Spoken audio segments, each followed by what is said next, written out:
The mountain man was born blind, until a poor virgin did the impossible. High in the frozen Bitterroot Mountains, a storm howls through the night. Inside a lonely cabin, a blind trapper prays by the fire, when a faint cry cuts through the wind. He opens the door and finds a young woman half buried in snow. He saves her life. But when she burns her hands to protect him, his world explodes into color. For the first time he can see, and the first face he sees is hers. But light can be a dangerous gift. She carries a stolen cross, and a secret men are willing to kill for. As torches blaze down the valley, faith collides with fear, and two souls find themselves hunted for a miracle neither understands. What if the price of his sight is her life? And what happens when the only woman who brought him light must face the darkness meant to destroy them both? Drop a comment below and share which part of the world you're tuning in from today. If you enjoy stories like this, don't forget to subscribe for more. Through the howling wind and swirling snow, Evan Grady's practiced hands moved steadily over the frozen woodpile. Each log had its own voice beneath his fingers, the rough bark of pine, the smooth silver of dead aspen. 50 years of darkness had taught him to see with more than eyes. He counted his steps from the woodpile to the cabin door. 15 paces north, mined the dip where spring rain had carved a hollow. The leather strap of wood across his shoulders was heavy, but his boots knew the way. They always did. Inside his one-room cabin, warmth from the stone hearth wrapped around him like a familiar blanket. Evan set the wood down carefully, each piece finding its place in the stack beside the fire. The flames crackled and popped, speaking their own language, one he'd learned long ago in the endless dark. "Lord," he murmured, settling onto his wooden stool, "thank you for another day of sight without seeing, for hands that know their way and ears that hear your voice in the wind." The storm was growing fiercer. He could hear it in the way the cabin's timber bones creaked, in the whistle of wind through the cedar shake roof. His morning's work-checking trap lines had told him this blow was coming. The birds had been quiet, the air heavy with that stillness that meant snow was gathering in the mountains. As darkness fell, though it made little difference to his world, Evan stoked the fire and set water to boil for his evening tea. The routine of it steadied him, as it had through countless nights alone in these high places. His fingers found the worn tin cup, the rough-hewn table edge, the dried herbs hanging from the rafters. Then, carried on a gust of wind, he heard it, a sound that didn't belong to the storm. Evan tilted his head, every sense alert. There it came again, high and thin, like a wounded bird's cry. But this was no bird. He stood, feeling his way to the door. The wind struck him full force as he opened it, bringing stinging pellets of snow and that sound again. Clearer now, a human voice, calling for help. Evan stepped out into the storm, letting his ears guide him. 3 paces from the door, his foot struck something soft. Kneeling, his hands found cloth, then the curve of a shoulder, the matted tangles of long hair crusted with ice. "Easy now," he murmured, though he wasn't sure if the person was even conscious. "I've got you." The body was slight in his arms as he lifted it. A woman, he realized, from the slenderness of the frame and the soft sound of breathing. She was cold as death, but breathing still. That was what mattered. Inside, he laid her gently before the hearth, his practiced hands finding blankets, checking for injuries. Her hands were stiff with frost, her clothes soaked through. Working quickly, he wrapped her in his warmest buffalo robe and positioned her closer to the fire's heat. "Lord," he prayed softly, "guide these hands that can't see. Let them bring healing." Hours passed as Evan tended to his unexpected guest.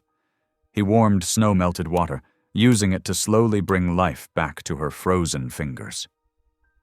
The storm raged outside, but in the cabin's warmth, color gradually returned to her skin. He could tell by the way her hands grew warmer under his touch.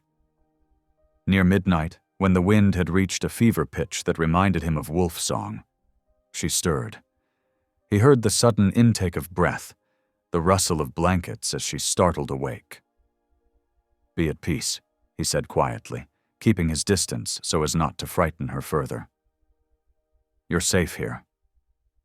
"Where?" Her voice was hoarse, uncertain. "Where am I? Who?" "My name's Evan Grady. You're in my cabin, up on Bitterroot Ridge. Found you in the snow, about frozen through." He heard her trying to sit up, then a small gasp of pain as her thawed limbs protested. "Easy there," he cautioned. "Take it slow. Your body's been through a hard trial." I can't see much," she said, panic edging into her voice. Evan couldn't help but smile slightly. "That'll be on account of it being night, and me not keeping many lamps lit. Don't need 'em myself, being blind and all, but I'll fetch one for you." His hands found the lamp on the shelf, the matches beside it. Years of practice made the lighting smooth, natural. He heard her small "oh" of understanding as warm light filled the cabin. "There now. Better?" he asked. "Yes, thank you." Her voice was steadier now, though still wary. "I'm Alana Henshaw." "Pleased to meet you, Miss Henshaw. There's bread here and I've got tea brewing. You should try to eat something, get your strength back." He heard her shift, accepting the cup he offered. Her fingers brushed his as she took it, still cool but no longer dangerous with frost. "You live here alone?" she asked after a moment. "Just me and the Lord's good grace," he answered. "Been here 20 years now, give or take. The mountains, they speak clear when you learn to listen, right?" She was quiet for a long moment, sipping the tea. Then, "I was trying to reach the mission school, in the valley, the storm. I lost my way." Evan nodded slowly. He knew the mission she spoke of, could hear the uncertainty in her voice, the way she held back more than she told. But that was her right. Folks carried their own burdens, told their stories in their own time. "That's a fair piece from here," he said carefully. "Good 10 miles down through rough country, I reckon. Not a path to take in weather like this." The wind howled particularly fierce just then, making his point for him. He heard Alana shiver, despite the fire's warmth. "I had to try," she whispered, more to herself than to him. "I didn't know where else." She fell silent, but Evan could hear the weight of unspoken words in that silence. Whatever had driven her out into the storm, it wasn't a simple matter of reaching the mission. He'd lived long enough, listened deep enough to people's hearts, to know when someone was running from something more than just snow. "Well," he said gently, "no need to worry on that tonight. Storm's got us both shut in proper now. Come morning, we'll see what can be done." He heard her settle back against the blankets, heard the way her breathing slowly steadied. The fire popped and crackled, sending its warm light dancing through a darkness he couldn't see but could feel, same as he felt the gratitude in her next words. "Thank you, Mr. Grady, for finding me." "Weren't me that did the finding," he replied softly. "The Lord has his own way of putting folks where they need to be, when they need to be there. I just try to keep my ears open and my heart ready." The wind continued its wild song outside, but in the cabin, a peaceful quiet settled. Evan added another log to the fire, listening to its steady voice.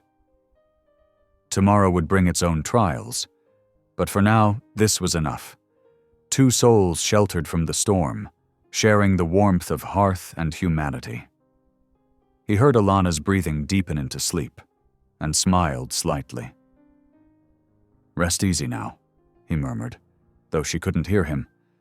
Whatever brought you to my door, you're safe here. That's a promise. The night grew deeper, and Evan settled into his familiar chair, keeping watch in his own way, through sound and sense and the quiet certainty that sometimes, in the midst of life's storms, Grace came wearing frozen boots and carrying burdens too heavy to bear alone. Through the long hours until dawn, he prayed without words, listening to the wind's wild voice and the soft breathing of his unexpected guest, feeling in his bones that something important had begun this night, something that went beyond simple shelter from a storm. The first light of dawn crept through the cabin's single window, painting the snow-dusted glass with pale blue shadows. Alana stirred from her makeshift bed by the hearth, her muscles stiff from sleep. The fire had burned low during the night, leaving only glowing embers. She watched as Evan moved about the cabin with practiced ease, his steps sure despite his blindness. Each movement was precise, born of years knowing exactly where everything lay. He paused near the woodpile, his head tilted as if listening. Fire needs feeding, he said quietly. Wood stacked to your left, if you've a mind to help. Alana rose, wincing as her thawed fingers protested. Of course, she managed, her voice still rough from yesterday's cold. She gathered several pieces of split pine, noting how they were sorted by size. Everything in the cabin, she realized, was arranged with careful purpose. Her hands trembled as she laid the wood, but soon the flames caught, sending welcome warmth through the small space.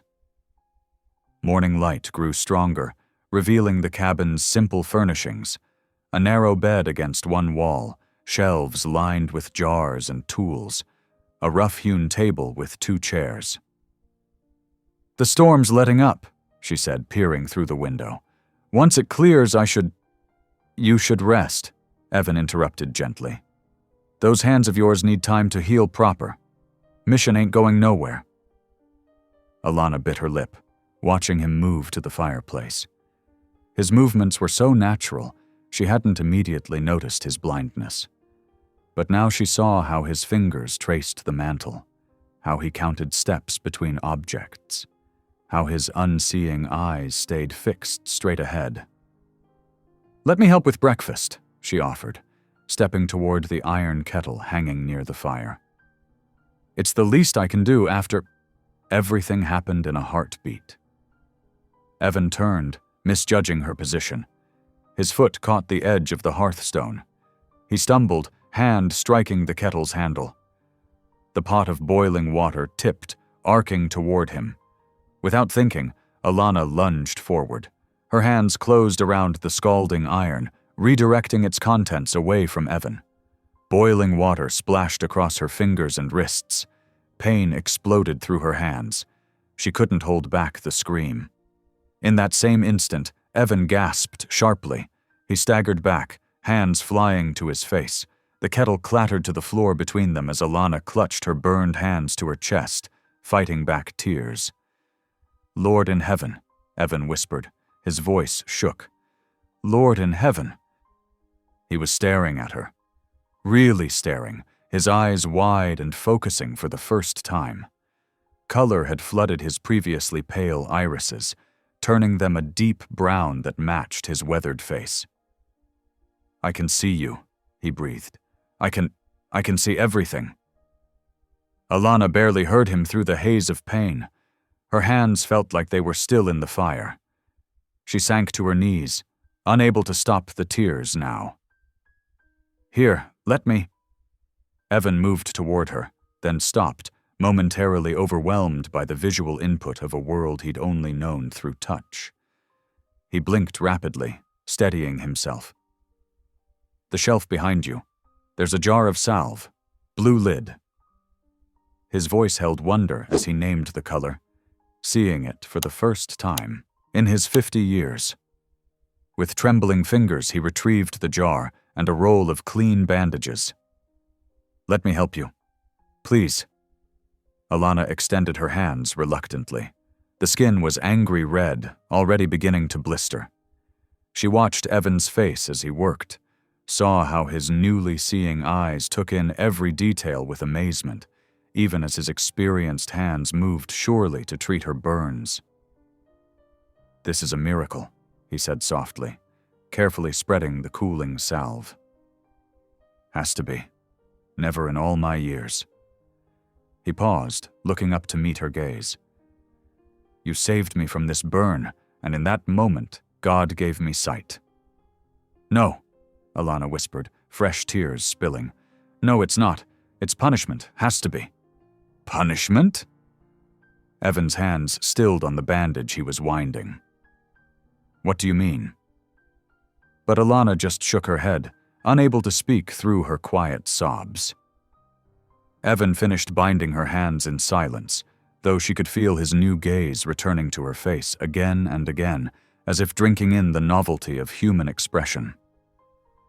When he finished, he sat back on his heels. "I need to pray," he said simply. "Will you join me?" Without waiting for her response, he bowed his head. "Lord, I don't understand your ways. 50 years you kept my eyes dark, and now you've blessed me with such wonder. The colors, the light, it's more beautiful than I ever dreamed. But this dear soul is hurting, Lord. Ease her pain, heal her hands, and if you're willing, help me understand why you've chosen this moment to work such miracles." Alana remained silent, her bandaged hands cradled in her lap. The pain had subsided to a persistent throb, but her heart ached worse than her burns. As the day wore on, Evan moved about the cabin in a state of quiet awe, occasionally naming things he was seeing for the first time. The rich brown of coffee in his cup, the golden flicker of flames, the deep green of the pine boughs outside his window. Each discovery was a prayer of thanksgiving, spoken in tones of hushed reverence. Alana watched him while pretending not to, guilt and fear warring in her chest. When darkness finally fell, she lay on her pallet by the hearth, staring at the ceiling. Sleep felt impossible. Her hands pulsed with pain, but it was the weight of her secrets that truly kept her awake. Across the room she could hear Evan stirring in his bed. She wondered if he too lay awake, his newly seeing eyes trying to pierce the darkness. What must it be like, she wondered, to see the world for the first time at 50 years old? To suddenly have colors and faces and light after a lifetime of darkness? The wind outside had finally died down, leaving an almost unnatural quiet. In that stillness, Alana could hear Evan's soft voice, barely a whisper. "Thank you, Lord, for this day of wonders." She turned her face to the wall, her bandaged hands pressed against her heart, and tried not to think about how unworthy she was to be part of any miracle. Tomorrow, she told herself, she would leave. She had to, before her presence brought judgment instead of blessing to this peaceful cabin and its newly sighted occupant. But for now she lay in the dark, listening to Evan's quiet prayers of gratitude, while he marveled at remembered colors behind his closed eyes, and she wrestled with the shadows in her soul. 2 days passed like a dream in the snow-wrapped cabin. The howling wind gradually softened to whispers, and patches of pale blue sky began appearing between the clouds. For Evan Grady, each moment brought fresh wonders as his newly given sight revealed a world he'd only known through touch and sound. He spent hours by the window, watching snowflakes spiral down from the heavens. "Each one different," he murmured, pressing his weathered hand against the cold glass. "All these years I could feel them landing on my face, but I never knew they danced like this." Alana watched him from her place near the hearth, her bandaged hands tucked carefully in her lap. Despite her own discomfort, she couldn't help smiling at his childlike wonder. His joy felt pure, untainted. Everything she wasn't. The wood grain, Evan said suddenly, running his fingers along the window frame. I always felt these patterns, but seeing them, he traced the dark lines flowing through the pine. Like rivers in the spring, ain't they? They are, Alana agreed softly. She pushed herself up, wincing as her burned palms protested, and moved to join him. See how the darker streaks curl around the knots? Almost like water flowing around stones. Evan nodded eagerly. And the color? What do you call this shade? Honey amber, she said, or golden brown, depending on how the light hits it.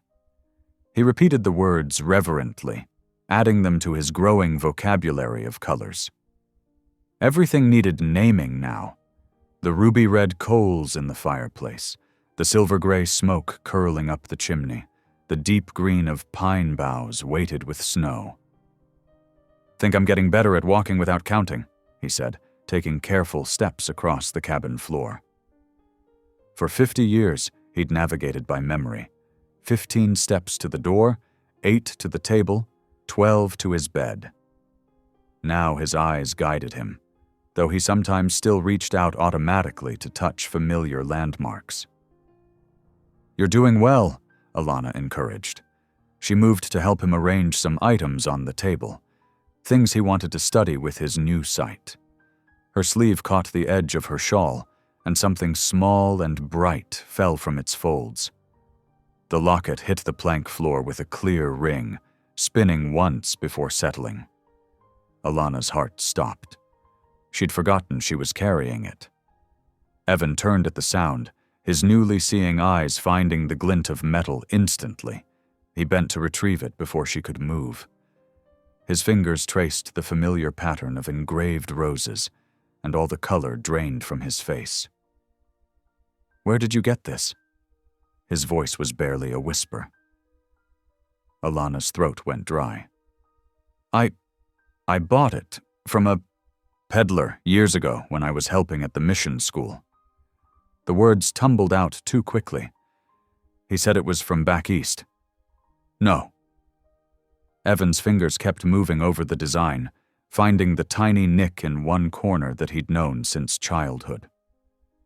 This was my mother's. I'd know it anywhere.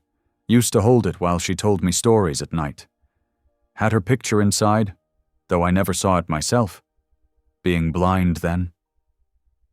His hands trembled as he worked the catch. The locket sprang open, revealing a faded daguerreotype of a woman with kind eyes and a gentle smile. This was buried with her, 20 years ago, up on Mercy Ridge. Alana felt the blood drain from her face. I didn't know, she whispered. The peddler said her grave was robbed. Evan's voice grew hard. Winter of '49. Some lowlife dug up half the cemetery, took anything valuable. This locket? He closed it carefully, his newly seeing eyes bright with tears. This was the only picture I had of her. Never even got to see it properly before she passed. Alana's bandaged hands twisted in her skirt. I'm so sorry. If I'd known, wasn't your fault. Evan tucked the locket into his shirt pocket, close to his heart. You couldn't have known. But something had changed in his voice, a note of uncertainty creeping in where there had been only wonder before. The silence that followed felt heavy as the storm clouds. Alana moved to the fireplace, needing something to do with her hands despite their pain. She added another log, watching the sparks rise up the chimney. Tell me about her, she asked softly, hoping to ease the tension. Your mother? Evan settled into his chair, one hand resting over the pocket holding the locket. She was kind, he said slowly. Had a way of making folks feel at home, even up here in the wilderness. Used to sing while she worked. Hymns mostly, but sometimes old ballads from Ireland, where her people came from. The mission children love those old songs, Alana said, then bit her lip, wishing she hadn't mentioned the mission. But before Evan could respond, a new sound cut through the evening quiet. Dogs barking in the valley below, their voices carrying clear in the cold air. Alana rushed to the window, her burned hands forgotten. Through the gathering dusk, she could see the flicker of torches moving along the trail, at least half a dozen lights bobbing between the trees. All the color drained from her face. "No," she breathed. "They can't have tracked me this far." "Who?" Evan joined her at the window, his new eyes squinting to make out the distant lights. "Who's tracking you?" But Alana had already stumbled back from the window, gathering her shawl with shaking hands. "I have to go. I can't be here when they come." "Wait." Evan caught her arm gently. "You're in no condition to go anywhere, not with those burns, not in this cold. Who are these people? Why are they looking for you?" Alana's eyes filled with tears. "Please," she whispered. Don't ask me that. I can't. I'm not what you think I am. I'm not worthy of any miracle. I've done things." "Things?" Evan's voice was gentle, but his hand remained firm on her arm. "Like buying a stolen locket?" She flinched as if he'd struck her. "Worse," she admitted, her voice breaking. "So much worse." The dog's barking grew louder. More torches appeared along the trail, moving steadily upward toward the cabin. Alana began to tremble, her bandaged hands pressed against her mouth to hold back a sob. Evan stood very still, caught between the woman shaking in fear before him and the approaching lights he could now see so clearly. His mother's locket pressed against his chest, a weight of questions and uncertainty. But when he spoke, his voice held the same steadiness it had carried through 50 years of darkness. "Whatever you've done," he said quietly, "whatever you're running from, you saved my life 2 days ago. Took that burning onto yourself instead of letting me be hurt. That counts for something in my book." "You don't understand," Alana protested, but her voice was weakening. "Maybe not yet," Evan agreed. "But I reckon there's time for understanding. Right now you need to sit down before you fall down. Those hands need tending again. You've done too much today." "But they're coming. Let them come." Evan moved to add more wood to the fire, his steps sure now despite his few days of sight.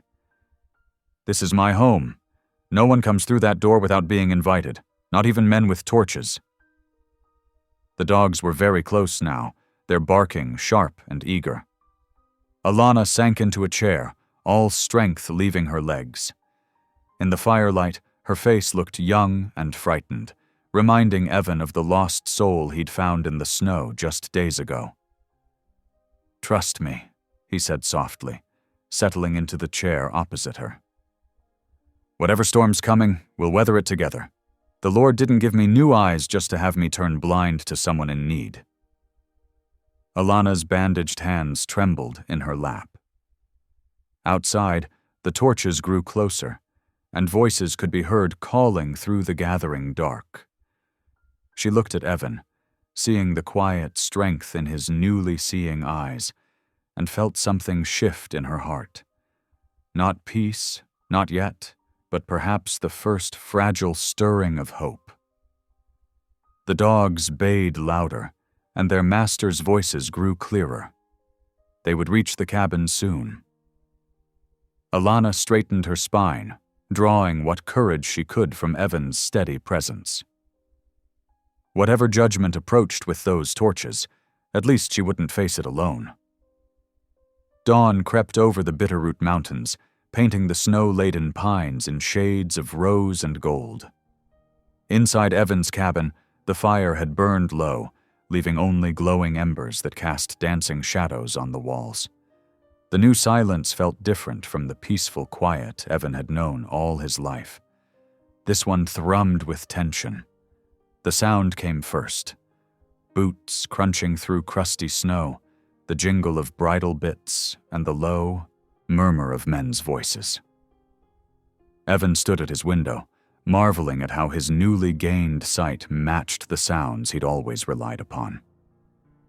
6 riders approached through the trees, their breath frosting in the morning air. 2 men led the group. One wore a silver star that caught the early light, the other dressed in simple black with a white collar. "Sheriff Holt," Evan said quietly, "and Reverend Cobb." Alana, who had been tending the fire, dropped the poker with a clatter. Her bandaged hands trembled as she backed away from the window. "I knew they'd find me. I hoped." "Stay calm," Evan said, though his own heart hammered against his ribs. "Let me do the talking." Heavy boots thumped on his porch. A firm knock rattled the door. "Evan Grady!" Sheriff Rance Holt's voice carried the weight of authority. "Need to speak with you."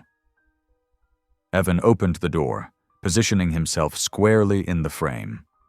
The sheriff's weathered face showed surprise at being met eye to eye. News of Evan's miracle hadn't spread yet. "Morning, Sheriff, Reverend." Evan nodded to both men. "What brings you up the mountain so early?" Reverend Josiah Cobb stepped forward, his stern face lined with concern. "We're looking for a young woman, Brother Grady. Alana Bell Henshaw. She's wanted for theft." "That's a serious charge," Evan said carefully. "She stole Banker Crane's silver cross," Sheriff Holt cut in. "Family heirloom, worth more than most folks see in a year. Disappeared same night as the cross." "We've tracked her this far," one of the deputies added. "Fresh tracks in the snow leading right to your cabin." Evan felt Alana's presence behind him, though she remained out of sight. "The storm's brought all manner of travelers to my door lately," he said, "but I don't recall anyone by that name." "You're lying, Brother Grady." Reverend Cobb's voice carried equal measures of disappointment and warning. "We can see her through your window." Evan turned slightly, and there was Alana, standing in the middle of his cabin, her face pale but determined. The sight of her, something he was still getting used to, stirred something protective in his chest. "Miss Henshaw," Sheriff Holt called out. "Best come along peaceful-like. Make it easier on everyone." "She's not going anywhere," Evan said firmly. "Not in this weather, not with those burns on her hands." "Burns?" Reverend Cobb frowned. "She saved my life 2 days ago," Evan explained. "Caught a falling pot of boiling water that would have scalded me bad. Took the burns herself instead." "A noble act," the Reverend acknowledged, "but it doesn't excuse theft. The Lord's commandments are clear. Thou shalt not steal." "The Lord's mercy is clear too," Evan countered, "and I won't turn anyone out into the cold without hearing their full story first." Sheriff Holt's hand dropped to his gun belt. "Don't make this difficult, Grady. We've got a warrant coming from the territorial judge. Be here by nightfall." "Then come back with your warrant," Evan said. "Until then, Miss Henshaw is under my protection." "You're harboring a criminal," the sheriff warned. "That makes you one too." "I'm harboring someone who needs help," Evan corrected. "Something I thought both lawmen and men of God were supposed to care about." Reverend Cobb stepped closer, lowering his voice. "Brother Grady, I understand your compassion, but we cannot pick and choose which laws to follow. To harbor sin is to embrace it." "With respect, Reverend," Evan said, "I was blind all my life until 3 days ago. The Lord saw fit to give me sight through this woman's sacrifice. I reckon that means something." A murmur went through the posse.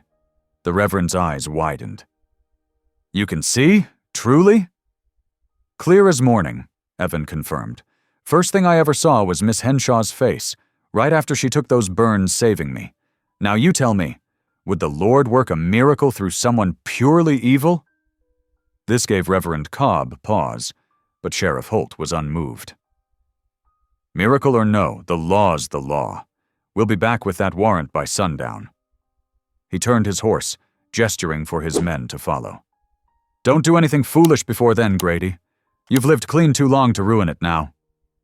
The posse rode away, their horses' hooves breaking through the crusty snow. Evan watched until they disappeared among the trees, then closed the door and turned to Alana. She stood by the fire, tears streaming down her face. "I'm so sorry," she whispered. "I never meant to bring trouble to your door." "Sit down," Evan said gently but firmly. "It's time for the whole truth, Alana, about the cross, about everything." She sank into a chair, her bandaged hands twisting in her lap. "I did take it," she admitted. "I took Banker Crane's silver cross. But you have to understand—" "Help me understand," Evan said, settling into the chair across from her, "because the woman who risked herself to save a stranger doesn't strike me as a common thief." Alana's voice shook as she began her story. There was a child at the mission school, little Sarah Whitedeer. Half Nez Perce, no family left. She took sick with fever last month. The doctor in town. He wouldn't come unless we paid first. Fresh tears spilled down her cheeks. Banker Crane's wife was on the mission board. I begged her to help, but she said they couldn't waste money on a native child, Evan finished quietly. Alana nodded. Sarah was burning up, getting worse every hour. I saw the cross hanging in Crane's office while his wife was telling me no. It was just sitting there, collecting dust, not meaning anything to them except showing off their wealth. Her bandaged hands clenched. I came back that night, took it, sold it to a traveling peddler for enough to pay the doctor. And Sarah, Evan asked softly. She lived. A ghost of a smile crossed Alana's tear-stained face. She's better now, back to singing hymns and chasing butterflies. But someone recognized the cross when the peddler tried to sell it in the next town. Word got back to Crane. And you ran. I couldn't let them put me in jail. The children at the mission, they need me. Some of them don't have anyone else who... She broke down then, shoulders shaking with sobs. Evan moved to kneel beside her chair, gently taking her bandaged hands in his. I believe you, he said simply. She looked up, hope warring with disbelief in her eyes. You do? I've spent 50 years listening to people's voices, hearing the truth or lies in them. Your heart speaks true, Alana. He squeezed her hands carefully, mindful of the burns. What you did, it wasn't right maybe, but it was right, if you understand my meaning. But the sheriff will be back with his warrant by sundown, Evan finished, which means we've got work to do before then. We? Evan stood, moving to the trunk where he kept his supplies. I'm not letting them take you to jail for saving a child's life. We'll gather what we need, wait for dark, then make for the high country. I know places up there where no posse can follow. But your home is just a cabin, Evan said firmly. 4 walls and a roof. The truth matters more. Alana watched as he began pulling supplies from the trunk. Dried meat, blankets, extra ammunition for his rifle. Why are you helping me? You could get in serious trouble. Evan paused in his packing, considering. Maybe because for the first time in my life, I can see what I'm fighting for. Or maybe because when you save someone's life, you become responsible for them. He smiled slightly. Or maybe just because it's right. They spent the day preparing, Evan teaching Alana how to pack for mountain travel despite her injured hands. As afternoon faded toward evening, snow began falling again. Light at first, then heavier. Perfect timing, Evan said, watching the flakes swirl past his window. Snow will cover our tracks. If we can get through it, Alana worried. Trust me, Evan said, shouldering his pack. I may have my sight now, but I spent 50 years learning these mountains by touch and sound. Snow or shine, I can get us where we need to go. The fire burned low as they made their final preparations. Outside, the snow fell thicker, and somewhere in the distance, a wolf howled. A lonely sound that seemed to echo their own uncertain future. But as Alana watched Evan check his rifle one last time, his movements sure and purposeful, she felt something she hadn't expected. Hope. They still had a few hours until the sheriff would return with his warrant. A few hours to vanish into the wild heart of the Bitterroots, where law and judgment might not follow. The path ahead was dangerous, but they would face it together. The formerly blind man who now saw too clearly to ignore injustice, and the woman whose act of mercy had brought both miracle and danger to his door. The eastern sky was just beginning to pale when Evan and Alana slipped away from the cabin. Fresh snow had fallen through the night, covering their tracks almost as quickly as they made them. Evan led the way, guiding his old mule Bessie through the deep drifts. The animal's breath came out in white puffs in the pre-dawn air. "Stay close," Evan whispered, helping Alana through a particularly deep patch. "The creek's just ahead. We'll follow it upstream where the banks are steeper. Less likely they'll track us there." Alana nodded, her bandaged hands tucked close to her chest. Every step sent jolts of pain through her burned palms, but she pressed on without complaint. The heavy pack on her back made balance difficult in the knee-deep snow. As the sun crested the mountains, they reached the creek. Its waters ran dark and swift between ice-crusted banks. Evan helped Alana onto Bessie's back, handling her gently when he saw her wince. "The mule knows these trails better than most men," he explained, leading them along the waterway. "Even before I could see, I trusted her judgment up here." They traveled in silence for several hours, the only sounds being Bessie's steady footfalls and the rush of the creek. Evan kept one hand on the mule's lead rope, his other gripping his rifle. His newly gained sight proved both blessing and challenge. The glare off the snow sometimes left him blinking and disoriented. By midday, the snow had deepened considerably. Bessie struggled, her legs sinking past her knees with each step. Evan called a halt beneath a stand of snow-laden pines. "We need to rest," he said, helping Alana down. "Let me check those bandages." They sat on a fallen log, while Evan carefully unwrapped Alana's hands. The burns looked angry and red in the pale winter light. She bit her lip as he cleaned them with fresh snow. "I'm sorry," he murmured, working as gently as possible. "I know it hurts." "Don't be sorry," she replied softly. "These hands are why you can see now. I'd take the burns again if I had to." Evan paused in his ministrations, looking at her face. Really looking, still marveling at his ability to do so. "No one's ever done anything like that for me before." "The Lord works in mysterious ways," she said with a small smile. He rewrapped her hands with clean rags from his pack, then shared out some of their smoked venison and hard bread. They ate quickly, aware of the need to keep moving. The afternoon brought more challenges. The creek narrowed, its banks growing steeper and more treacherous. Twice they had to stop and help Bessie navigate particularly difficult stretches. The snow continued to fall, thick white flakes that reduced visibility to just a few yards ahead. As dusk approached, Evan spotted a rock ledge jutting out from the mountainside. "There," he said, pointing. "We can shelter there for the night." The overhang provided good protection from the wind and snow. They gathered dead wood from nearby and soon had a small fire burning. Evan tethered Bessie close by, making sure she had access to some winter browse poking. Through the snow. In the firelight, Alana's face looked drawn with exhaustion. She huddled close to the flames, her bandaged hands extended toward the warmth. Evan wrapped his heavy wool coat around her shoulders. "Tell me about being blind," she said suddenly, "if you don't mind speaking of it." Evan settled beside her, feeding another stick to the fire. "It wasn't the hardship most people imagine," he said thoughtfully. "I was born that way, so I never knew anything different.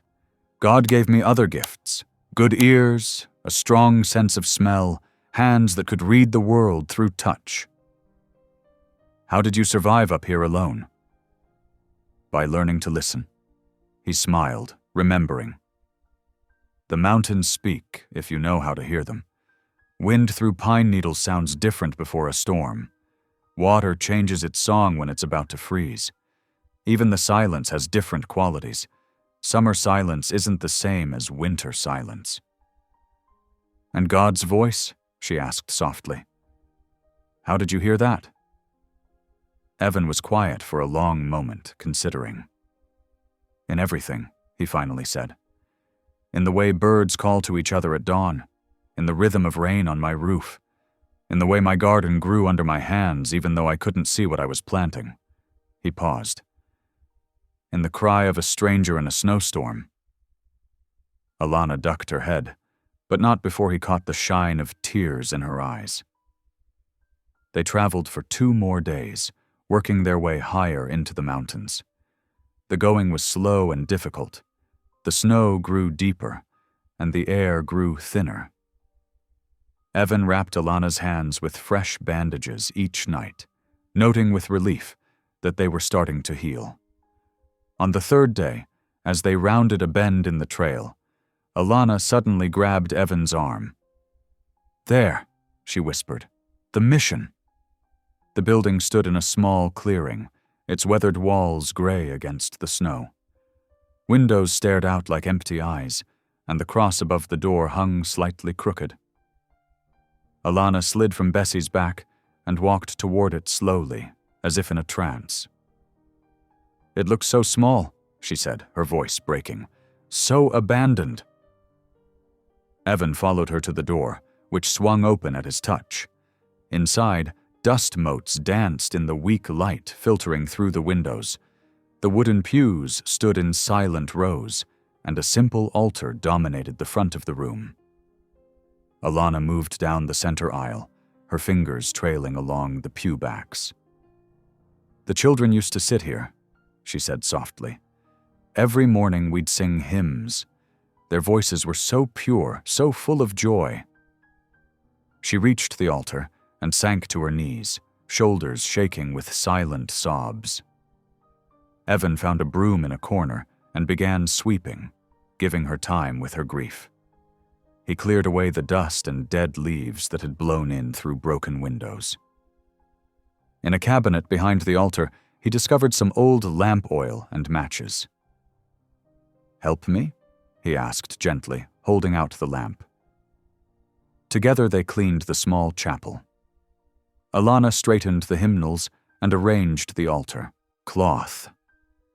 Evan repaired a loose floorboard and propped a fallen shutter back in place. As the day's light began to fade, he lit the lamp and placed it on the altar. The warm glow transformed the space, chasing shadows from the corners and making the rough-hewn walls feel like home. Evan knelt beside Alana on the hard wooden floor. "Lord," he prayed aloud, his voice echoing slightly in the quiet chapel. "I've never been one for fancy words, but I need to thank you. For 50 years I lived in darkness, and I was content because I didn't know anything else. But now..." He opened his eyes, looking at Alana's bowed head beside him. "Now I've seen light, not just the sun and sky and trees, though those are miracles enough, but the light in a kind heart, the brightness of sacrifice, the glory of your love showing through human hands." Alana's bandaged fingers found his and squeezed gently. "Thank you for my sight," Evan continued. "But more than that, thank you for sending someone to help me truly see. Amen." "Amen," Alana whispered.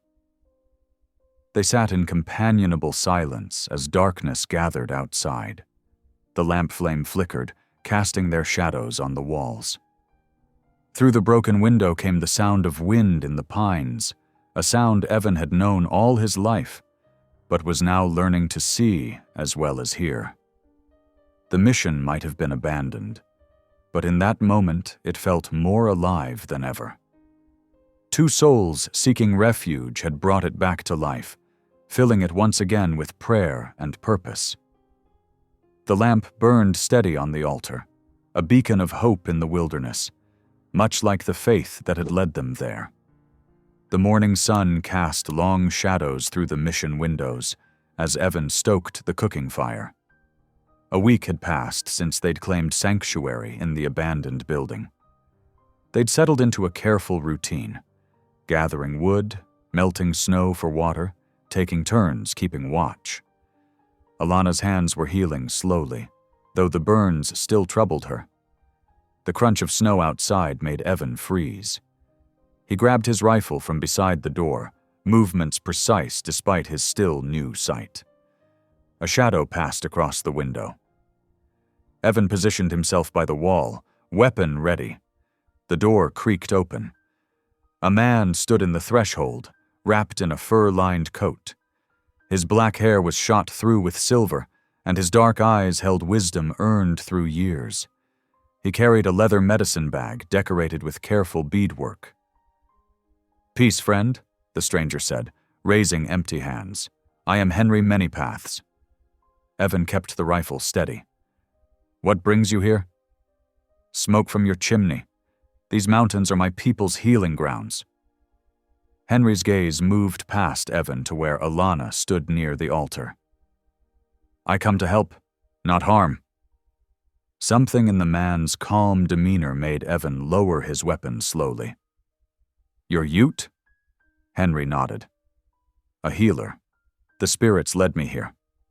He gestured to Alana's bandaged hands. "You are hurt, sister?" Before Alana could answer, Henry's attention fixed on something else, the locket hanging from her neck. His eyes widened in recognition. "Where did you get that?" he asked softly. Alana touched the locket with bandaged fingers. "From a peddler years ago, though I've learned since that it was stolen from—" She glanced at Evan. "My mother's grave," Evan finished. Henry shook his head. "No, before that. That locket belonged to Sarah Whitman, a missionary woman. She saved many of my people during the fever time, 20 summers past." He moved closer, studying the intricate pattern engraved on the silver surface. She had the touch of healing in her hands, but the gift was too strong. It consumed her. She died young, giving her last strength to save my sister's child. Alana's face had gone pale. "I didn't know." "The gift passes on," Henry said, his voice gentle but weighted with meaning. "Sometimes through blood, sometimes through blessed objects, sometimes through sacrifice." He gestured to her hands. "May I?" After a moment's hesitation, Alana nodded. They sat at one of the old wooden pews, while Henry carefully unwrapped her bandages. The burns looked angry and red in the morning light. Henry examined them with professional care, his expression thoughtful. "These are deep," he said. "How did they happen?" "Saving me," Evan said. "I was blind before, born that way. She grabbed a falling pot of boiling water that would have burned me. The moment she was hurt, my sight returned." Henry's gaze sharpened. "Ah. The old magic moves in strange ways." He reached into his medicine bag and brought out several small pouches. "I have herbs that will help heal the flesh. But you should know, miracles exact a price. The greater the gift, the greater the cost." He began grinding dried leaves between smooth river stones, adding snowmelt water to make a poultice. The sharp, clean scent of herbs filled the air. As he worked, Henry spoke of Sarah Whitman, how she had come to the mountains alone, how she had learned the healing ways of his people while sharing her own knowledge, how her touch could ease pain and fever. "She was respected among my people," he said, carefully spreading the green paste over Alana's burns. "We called her Woman Who Brings Light, but each healing took something from her. By the end, she was like a candle burning at both ends."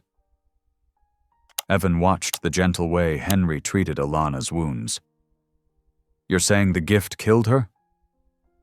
"The gift didn't kill her. Her choice to use it did." Henry began wrapping clean bandages around Alana's hands. She could have stopped, could have turned away those who needed help, but that was not her path. "And you think—" Alana's voice trembled slightly. "You think I have this gift now? I think you already know the answer."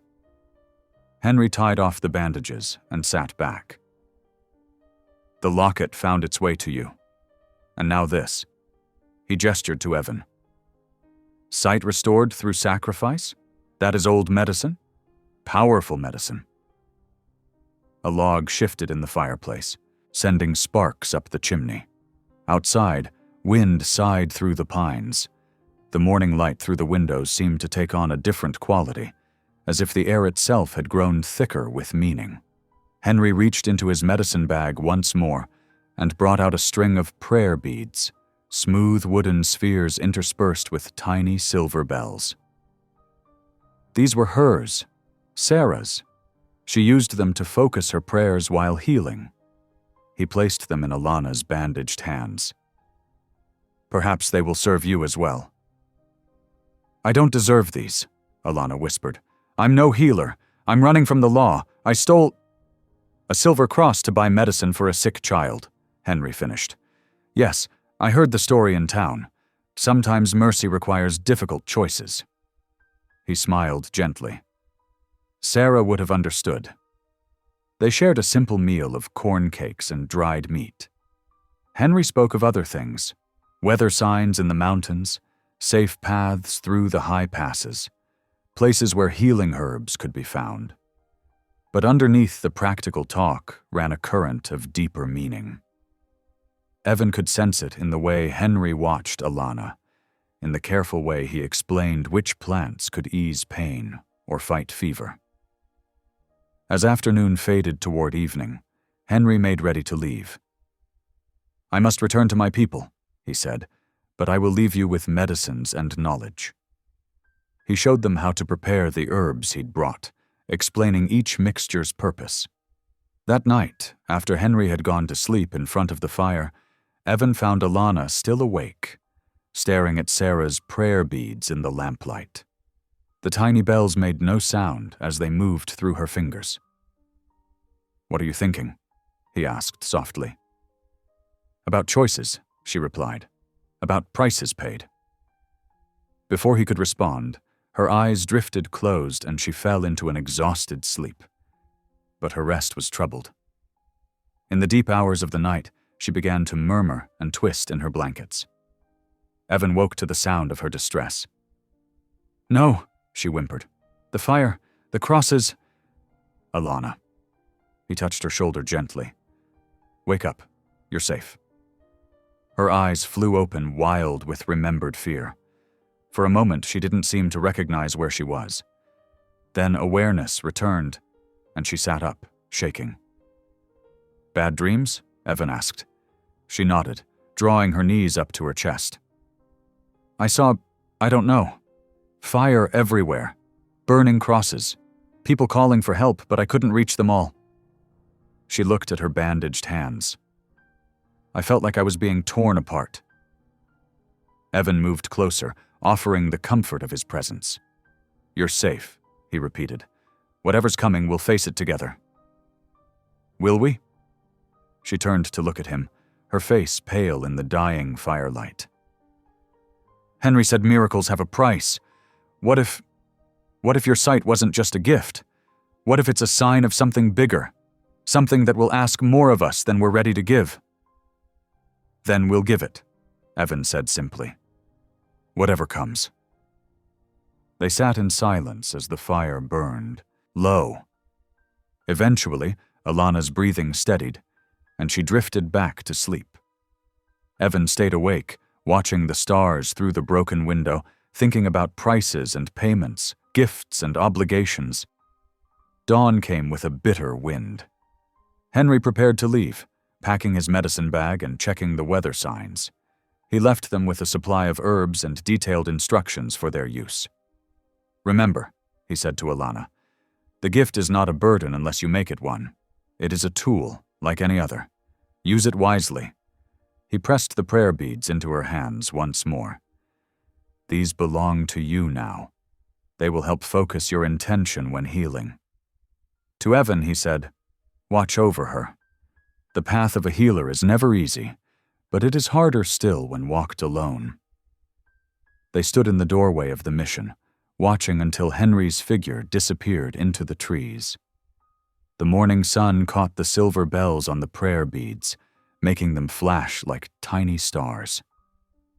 Alana's hands were steady as she hung the beads beside the altar. I feel both blessed and burdened, she admitted, like I've been given something precious and dangerous at the same time. Evan understood. He could sense the deeper spiritual threads that seemed to bind them now. Himself, Alana, the memory of his mother, the legacy of Sarah Whitman. It was as if Henry's visit had revealed a pattern they'd been part of all along, though they hadn't known it. The morning light streamed through the windows, catching the dust motes in the air. Outside, snow began to fall again, soft and steady. Alana moved to tend the fire, her movements sure despite her bandaged hands. The prayer beads hung silent by the altar, waiting. The March winds softened into April breezes, carrying the first hints of warmth to the high country. Snow retreated in patches, revealing dark earth beneath. Each morning brought new changes to the landscape around the mission. Drops of meltwater from the eaves, the first brave shoots of grass pushing through lingering drifts, birds returning to nest in the chapel's broken shutters. For Evan, every dawn brought fresh wonders. After 50 years of darkness, the world unfurled before him like a flower opening its petals. He spent hours studying everyday objects, marveling at details he'd only known through touch. The rough bark of pine trees, so familiar to his fingers, now revealed intricate patterns of brown and gray. The wooden cross above the chapel door, weathered by countless seasons, showed swirls in its grain that reminded him of flowing water. "What color would you call that?" he asked Alana one morning, pointing to a patch of sky visible through the window. She paused in her mending, looking up. "That's blue, the palest kind of blue, like a robin's egg." "Blue," he repeated, tasting the word. He'd heard it described all his life, but never truly understood until now. "And that?" He gestured to her shawl. "Green, like new pine needles." She smiled at his eagerness to learn, though it's a bit faded now. Each day brought new lessons in color and distance. Evan discovered that objects changed appearance depending on how far away they were, something his years of counting steps hadn't prepared him for. He misjudged the distance to doors and table edges at first, bumping into them despite having navigated the same space perfectly while blind. "It takes time," Alana assured him after he knocked over a cup, reaching for it. "Your eyes and your mind need to learn to work together." She found an old primer in the mission's storage room, its pages yellow with age but still readable. In the afternoons, when the light was best, they sat at the scarred wooden table while she taught him his letters. His fingers, so sure with trap lines and leather work, fumbled with the pencil. "Like this," she'd say, guiding his hand. "Round for O, straight lines meeting for A." His first attempts at writing his name looked like chicken scratches, and they both laughed at the results. But he kept trying, practicing until his fingers ached. There was joy in the learning, in the shared triumph when he finally wrote something legible. "Now I can write to tell folks about the miracle," he said one day, then caught himself as Alana's face fell. They both knew he couldn't tell anyone about his restored sight without revealing her presence. To lift her spirits, he began teaching her the skills he'd learned over decades in the mountains. They walked the ridgelines together, and he showed her how to read elk signs in broken twigs and pressed grass. She proved a quick study, soon able to tell how recently an animal had passed by the freshness of its tracks. "See how the edges are still sharp?" he explained, kneeling beside a print in the mud. This one's from this morning. Give it a day, and rain or wind will soften those edges." He taught her to mend his trap lines, though she insisted they only use them for food, not pelts. Her gentle heart couldn't bear the thought of animals suffering needlessly. Evan found himself checking his traps more frequently to ensure quick, clean kills, touched by her concern. Their days fell into a rhythm. Mornings began with prayers in the chapel, where morning light streamed through the east window, catching dust motes in its beam. They shared breakfast of cornmeal mush or dried meat, then saw to their tasks, gathering firewood, checking traps, mending the mission's worn spots. Evan marveled at how different work felt with sight. Tasks that had required careful counting and memorization now flowed naturally as his eyes guided his hands. One warm afternoon, as they worked in comfortable silence, the sound of wagon wheels drifted up from the valley below. They froze, listening to the creak of leather and wood, the jingle of harness bells. Moving quietly, they peered through the window to see a wagon from town making its way along the lower road. Evan felt Alana tense beside him, her breathing shallow until the wagon disappeared around a bend. When the sound faded, she remained at the window, her expression distant. "Do you think they'll ever stop looking for me?" "Time has a way of healing most hurts," Evan said carefully, "but it might take a while for folks to forget." She touched the windowsill, tracing old water stains with her finger. "The cross I took, it wasn't just silver. It was an heirloom, passed down through generations of the rancher's family." Her voice caught. "How can anyone forgive such a theft?" Evan thought about this, about the weight of guilt and the price of redemption. "Forgiveness isn't earned," he said finally. "It's given, like grace." She turned to look at him, her eyes bright with unshed tears. "How can you be so sure?" "Because I've seen it happen. My mother taught me that before she died." He touched the locket that now hung around Alana's neck. She believed in grace so strongly that she gave away her most precious possessions to help others, including this. Understanding dawned on Alana's face. "That's why the mission had her locket? She gave it to them?" Evan nodded. "To buy medicine during a fever outbreak. She said no piece of silver was worth more than a life." He smiled gently. "Sounds like someone else I know." The tension eased from Alana's shoulders, though a shadow of worry remained in her eyes. They returned to their tasks, but Evan noticed she kept glancing toward the valley, as if expecting more wagons to appear.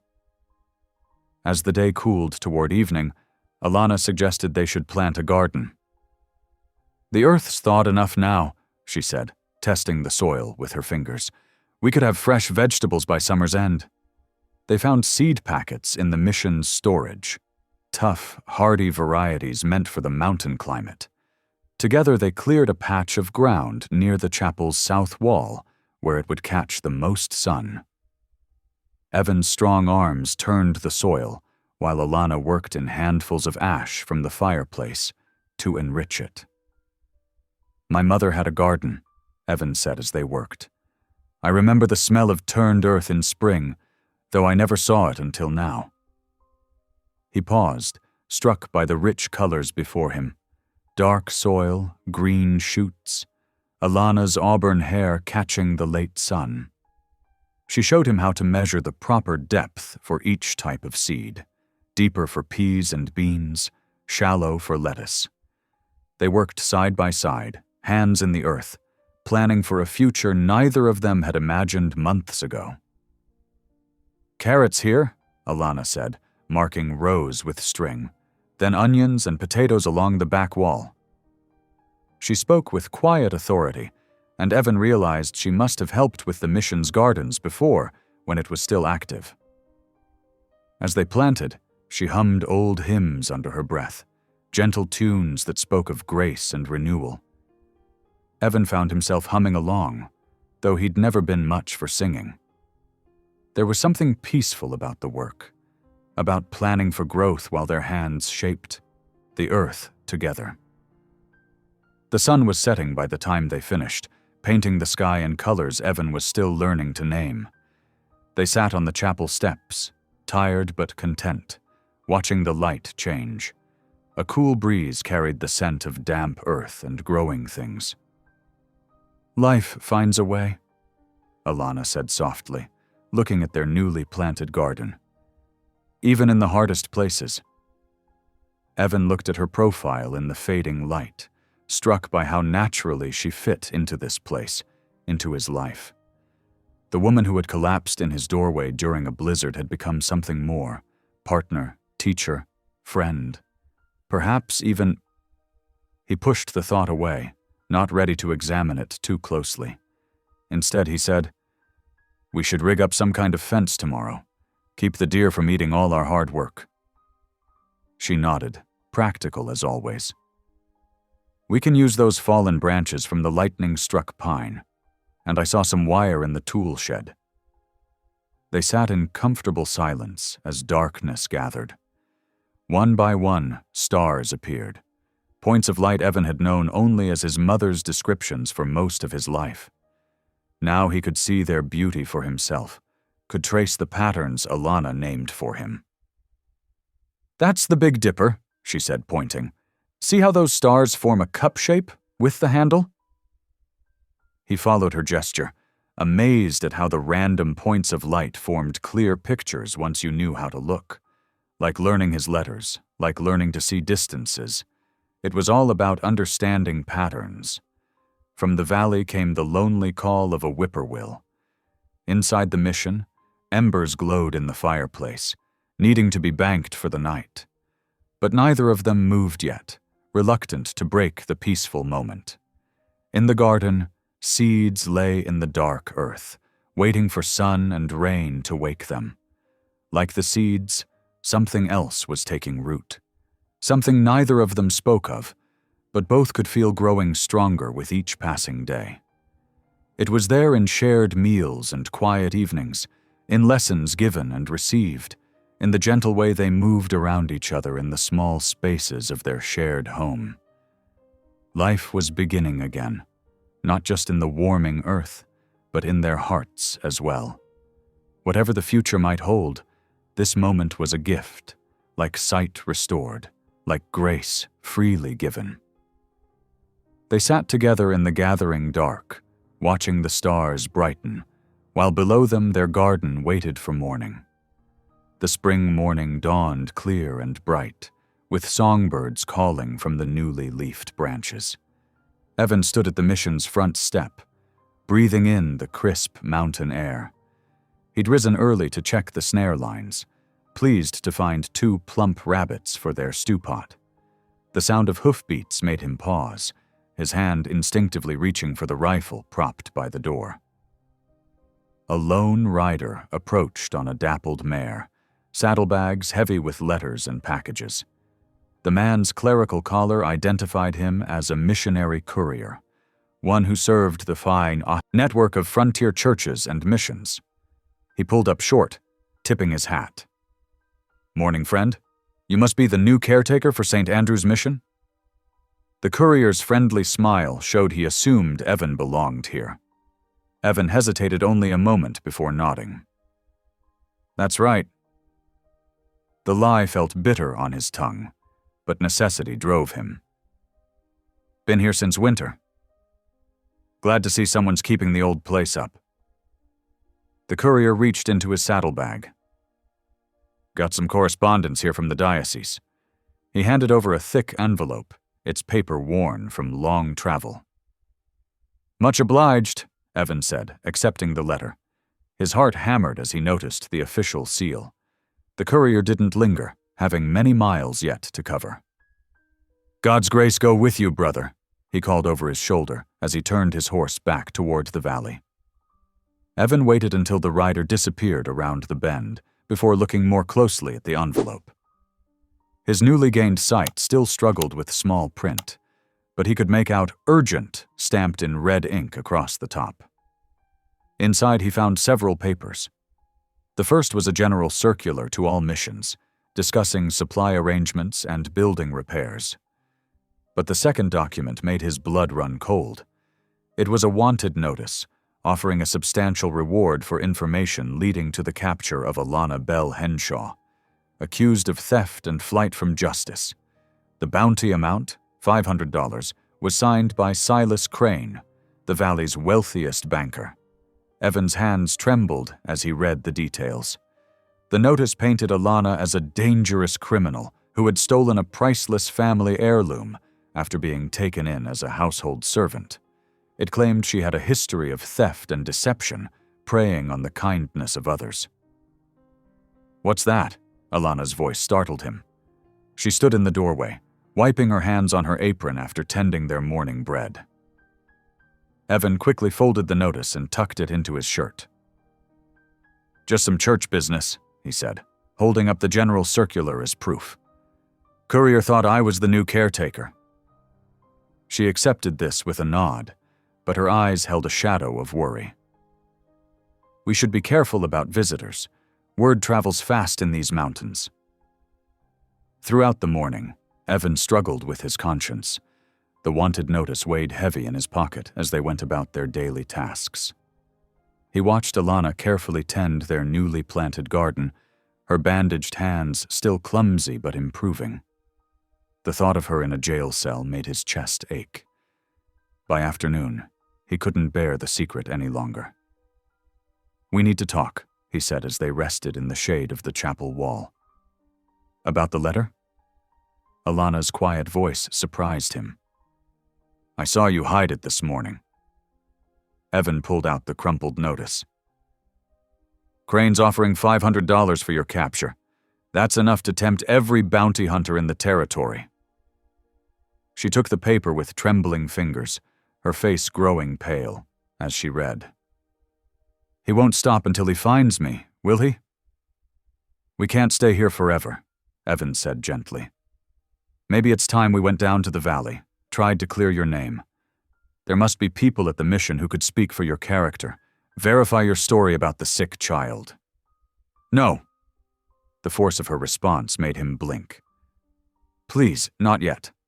My hands—" She held up her bandaged palms. "I need more time to heal. If they put me in jail now—" She didn't finish the thought, but Evan understood. Prison wardens weren't known for their gentle treatment of injuries. He started to respond, but a sharp crack echoed across the valley. A rifle shot. They both froze, listening intently. Another shot followed, closer this time. "Posse riders," Evan whispered, recognizing the distinctive sound of Winchester rifles. "They're working the ridge." Moving quickly, they extinguished the cooking fire and gathered essential supplies. The shots continued, moving in a systematic pattern that suggested the riders were searching the upper slopes. In the gathering dusk, torchlights appeared among the trees. "The cellar," Evan decided, grabbing their water skins and some dried meat. "It's our best chance if they search the mission." He led Alana to the trap door behind the altar, helping her down the steep steps into the cool darkness below. The cellar had once stored the mission's winter provisions, its thick walls keeping out both heat and cold. Now it would serve as their sanctuary. They huddled together in the darkness, listening to the muffled sounds of hoofbeats drawing closer. Evan's arm circled Alana's shoulders, feeling her tremble. Despite his new sight, the pitch blackness of the cellar made him feel blind again. But this time, he wasn't alone. "Tell me about the child," he whispered, trying to distract her from their fear. "The one you took the cross for." Alana's voice was barely audible. "Sarah Two Rivers. She was only 6. Her father was Ute, her mother Norwegian. Neither family would claim her when they died of fever." She drew a shaky breath. "The mission took her in, but when she got sick, the doctor wouldn't come without payment in advance. And Crane wouldn't help? He said mixed blood orphans weren't his concern, that God would sort out his own." The bitterness in her voice was sharp as winter wind.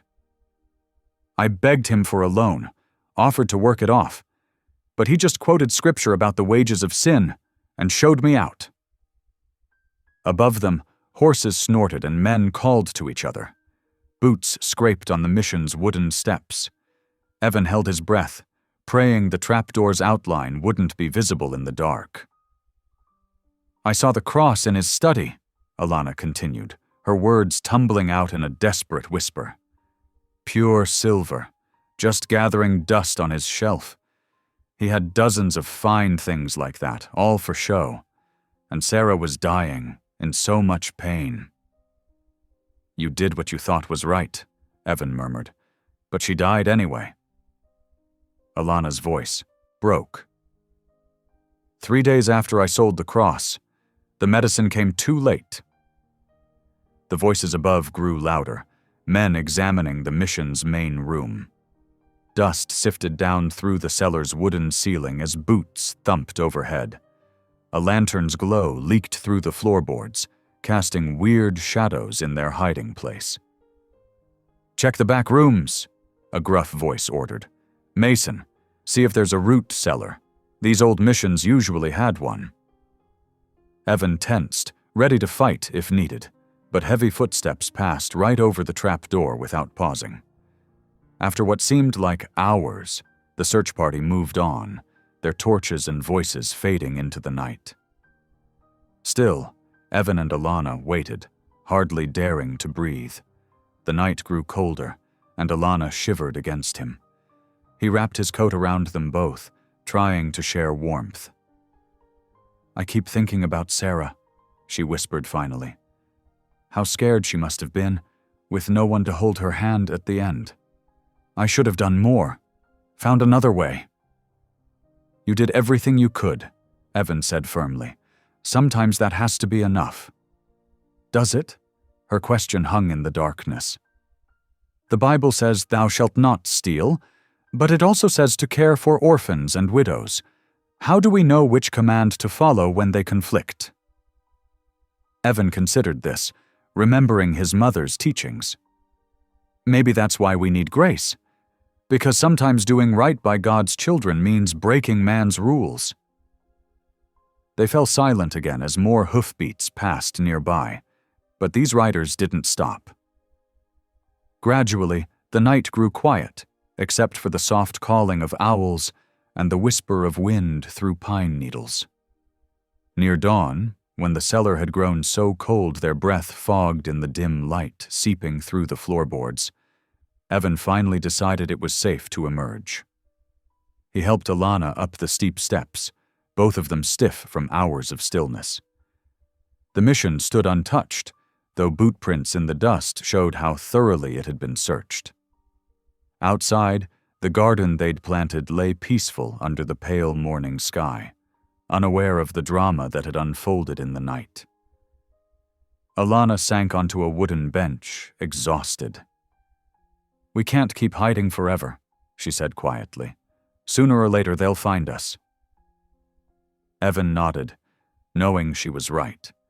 The wanted poster had changed everything. Their peaceful interlude at the mission was ending, and hard choices lay ahead. But looking at Alana's tired face, seeing the pain she still carried for a child she couldn't save, he knew he would stand by her whatever came next.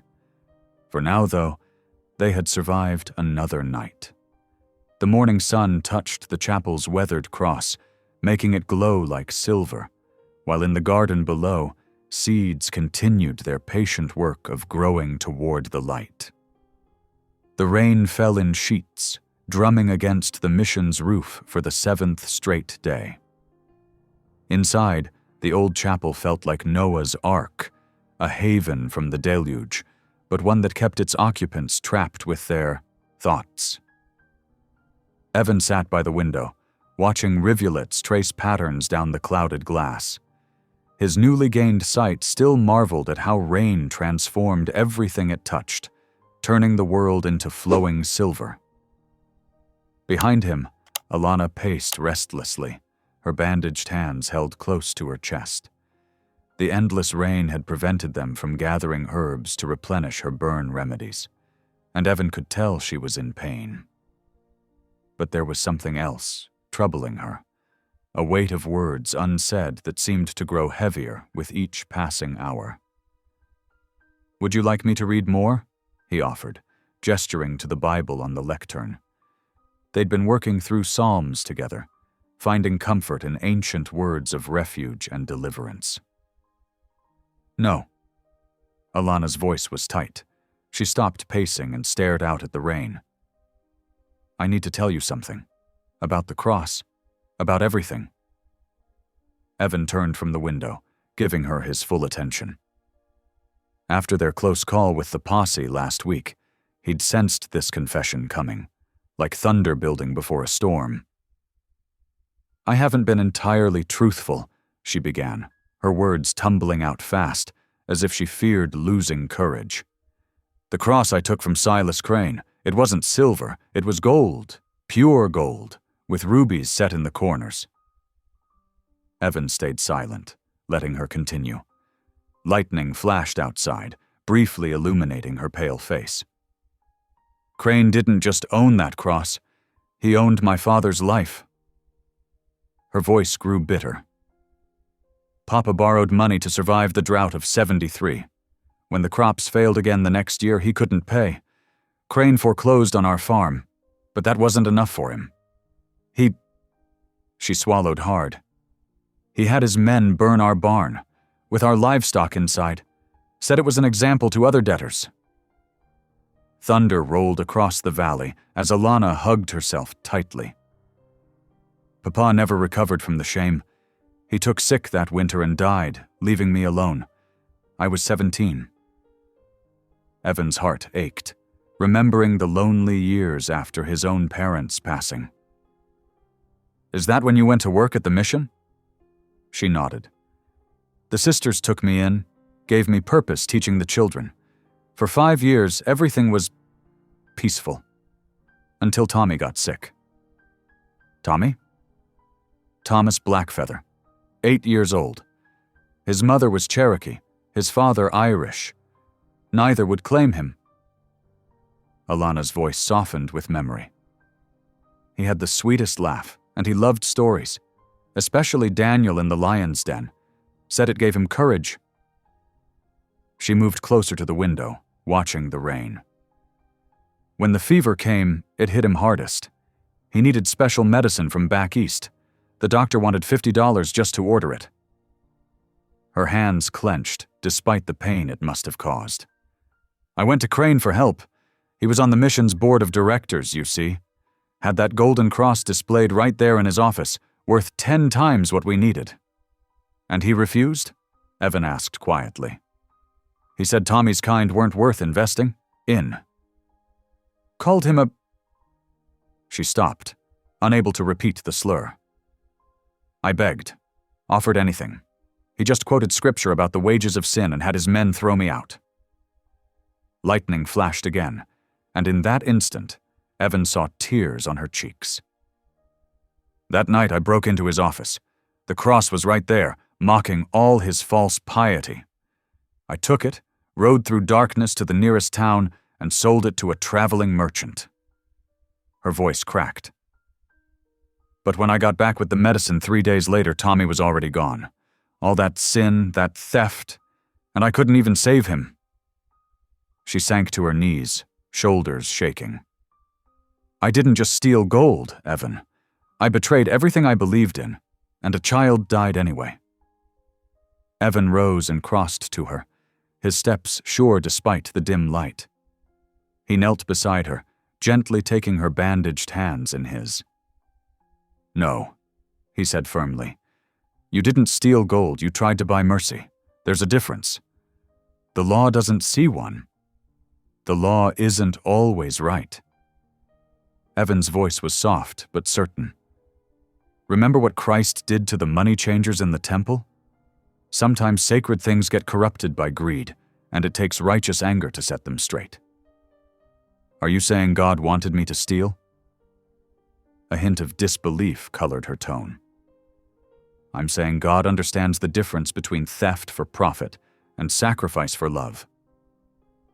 He squeezed her hands gently, You risked everything to save a child others had thrown away. That's not sin. That's following Christ's example." Fresh tears spilled down Alana's cheeks. "But I failed. Tommy still died." "Your love didn't fail, Alana. Love is never wasted, even when the ending isn't what we hoped for." Evan's thumb brushed away a tear. "Tommy knew someone thought he was worth fighting for. That's a gift beyond price." Thunder rumbled again, closer now, and rain drummed harder on the roof. In the growing darkness, Evan could barely see Alana's face, but he felt her trembling. "These hands," he said, carefully holding her bandaged palms, "they've done nothing to be ashamed of. They've only tried to heal, to help, to hold on to what's right." He bowed his head. "Lord, use our pain for your purpose. Turn these wounds into windows for your light. Let mercy flow through broken vessels until healing comes." Alana's breath caught in a sob. Without thinking, she leaned forward, pressing her face against his shoulder. Evan's arms went around her, strong and steady, holding her as she wept out years of guilt and grief. They stayed that way for a long while, thunder rolling overhead, rain washing the world clean outside.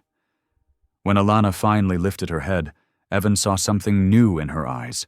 Peace, fragile as dawn, but just as real. "Thank you," she whispered. "For what?" "For seeing me. Really seeing me." She managed a watery smile. "Even when you were blind, you saw clearer than most." Evan smiled back, his heart full of a feeling he wasn't ready to name.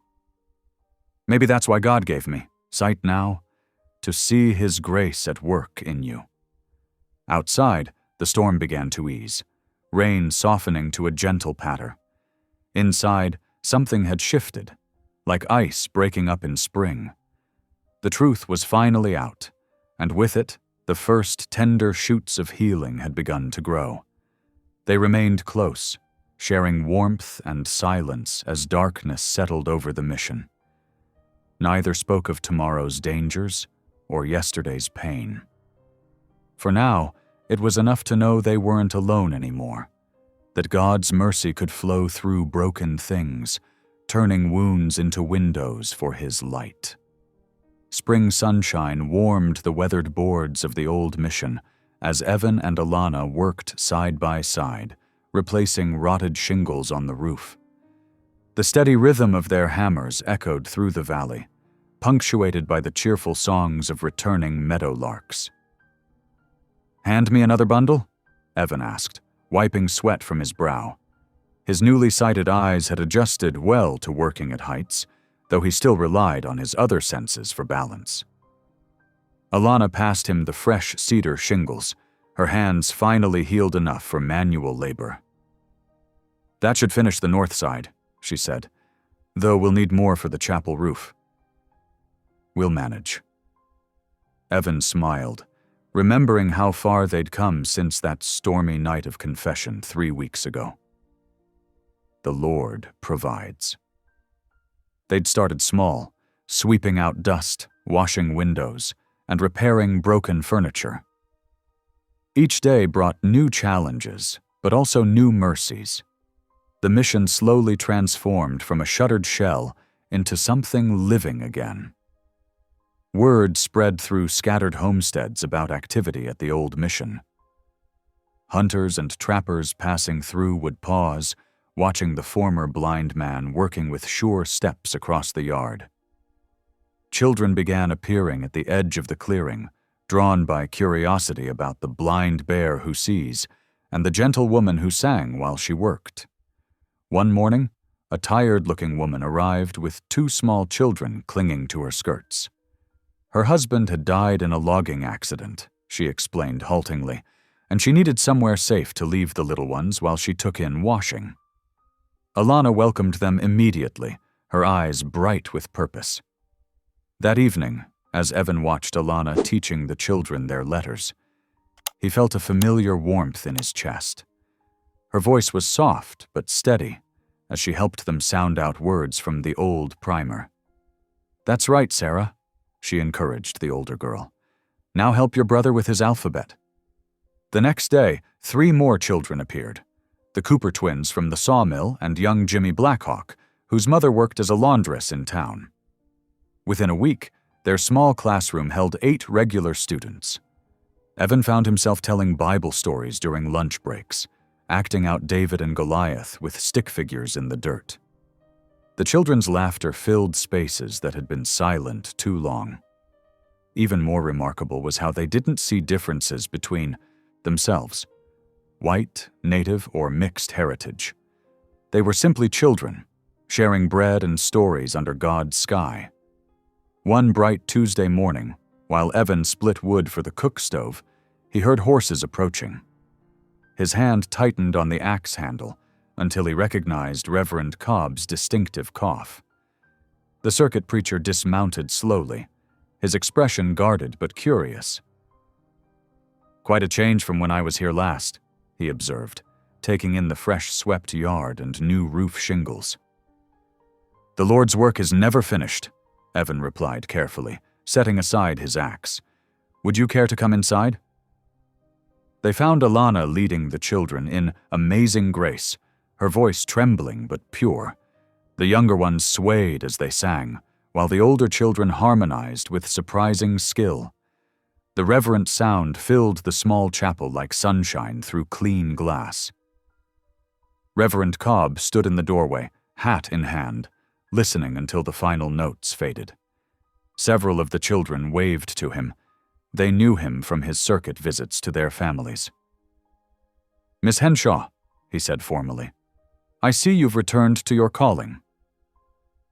Alana met his gaze steadily. "The children needed teaching, Reverend. I couldn't turn them away." The preacher's stern expression softened as little Sarah ran up to show him her slate, covered in wobbly but recognizable letters. "And what have you learned today, child?" "God is love," Sarah read proudly. "Miss Alana says if we remember that, everything else makes more sense." "Does she now?" Cobb raised an eyebrow at Alana, but his tone held more thoughtfulness than criticism. They showed him the improvements: the patched roof, the clean windows, the vegetable garden starting to sprout. In the kitchen, fresh bread cooled on the wooden counter, filling the air with its homey scent. "The families contribute what they can," Evan explained. "Flour, eggs, fresh game. We don't turn anyone away for lack of money." "And how do you sustain this ministry?" The Reverend chose his words carefully. "Faith, work, and grace," Evan answered simply. "Same as always." They settled in the study, where sunshine streamed through windows Alana had scrubbed until they sparkled. The children's voices drifted in from the playground, where they enjoyed their noon recess. "I must admit," Reverend Cobb said slowly, "this is not what I expected to find." He paused, choosing his words. "When I heard the mission had reopened, I feared irregularity, but I see God's hand at work here." Alana, who had been quiet until now, spoke up. "We're not trying to challenge anyone's authority, Reverend. We're just helping where help is needed." The preacher nodded, but his expression grew serious. "You should know. Silas Crane hasn't forgotten about the cross. He speaks of it often in town, especially after services. Says it was a family heirloom, irreplaceable. That cross was bought with foreclosure money and farmers' tears," Evan said quietly. "But we're not here to judge him. We're here to show a different way." "Through these children?" Cobb gestured towards the window. "Through love," Alana answered. "Pure and simple." The Reverend was silent for a long moment, watching the children play. Finally, he reached into his saddlebag and withdrew a small package wrapped in brown paper. "Some primers and chalk," he said gruffly. "The church ladies collected them. Also some seeds for the garden, squash and beans." He cleared his throat. "I'll speak to the school board about making this an official mission school again. Mind you, there's no guarantee." "We're grateful for any help," Evan said sincerely. "You're always welcome here, Reverend." As Cobb prepared to leave, he paused in the doorway. "Crane won't let this rest easy," he warned. "He sees challenges to his authority everywhere these days. Be watchful." "We trust in higher authority," Evan replied calmly, "but we appreciate your concern." They watched the preacher ride away, his black coat a stark shape against the spring green of the valley. The children waved until he disappeared around the bend. "He's changing his mind about us," Alana said softly. "God has a way of opening eyes," Evan smiled. "I should know." That evening, after the children had gone home, they sat on the porch watching the sunset paint the mountains gold. The air was sweet with wild roses and fresh-cut hay from distant fields. "Do you ever regret it?" Alana asked suddenly. "Taking me in that night? Standing against the law for me?" Evan turned to study her face, something he never tired of doing since receiving his sight. "Not for a moment," he said firmly. "Look what God has done with our broken pieces. Listen." From somewhere in the valley, a whippoorwill called. Closer by, crickets began their evening chorus, and from the mission itself came the lingering echo of children's laughter, of hymns sung true, of hope reborn. "This is what faith looks like," he said softly, "not just believing in miracles, but acting on them, building something real from trust and mercy." Alana's hand found his in the gathering dusk. "Even knowing Crane won't give up?" "Especially then." Evan squeezed her fingers gently. "Faith must stand before fear, or it's just words in the wind." They sat together as stars began pricking through the darkening sky. The mission around them stood solid and sure, its windows gleaming with lamplight, a beacon of welcome in the wilderness. Whatever storms might come, they had built something true here, something that would last. The evening breeze carried the scent of blooming wildflowers and fresh paint, of new beginnings written over old pain. Tomorrow would bring more children, more work, more chances to demonstrate love's patient power. For tonight, it was enough to rest in the knowledge that God's mercy could rebuild any ruin, restore any loss, redeem any story. It was, Evan thought, the greatest miracle of all. Not that he could now see, but that he and Alana had been given this chance to help others see God's love made visible through simple acts of kindness. The mission had become more than a building. It was a testament to grace, a shelter for hope, a place where broken lives could be made whole again. As darkness settled over the valley, they remained on the porch, their silence comfortable and complete.